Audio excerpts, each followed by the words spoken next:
Terima kasih Anda masih bersama kami. Pemirsa Kawanua, untuk mensukseskan pemilu tahun 2024 pada besok hari, Polres Minahasa Utara di bawah komando Kapolres Dadung Putut Wibowo pastikan akan all out dalam tanggung jawab pengaman jalannya pesta demokrasi.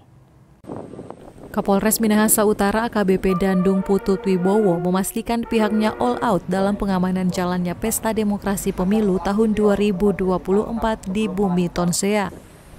Terkait dengan jumlah personil, Polres Minut melibatkan 418 personil untuk mengamankan sedikitnya 602 TPS yang ada di Kabupaten Minahasa Utara.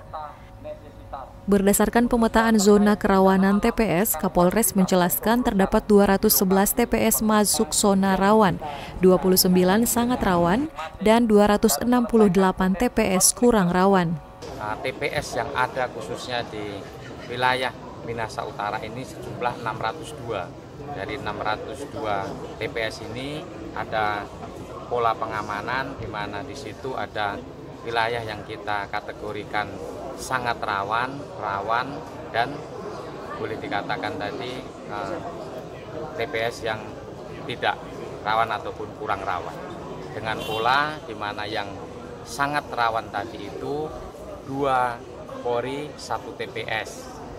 Sehingga yang rawan itu 1 Polri 1 TPS. Sedangkan yang kurang rawan ini tadi itu bisa dibikin pola 8 TPS itu bisa 1 Polri dan dibantu dengan limasnya. Dan terus itu di kurang rawan tadi bisa sesuai dengan standar personil yang ada.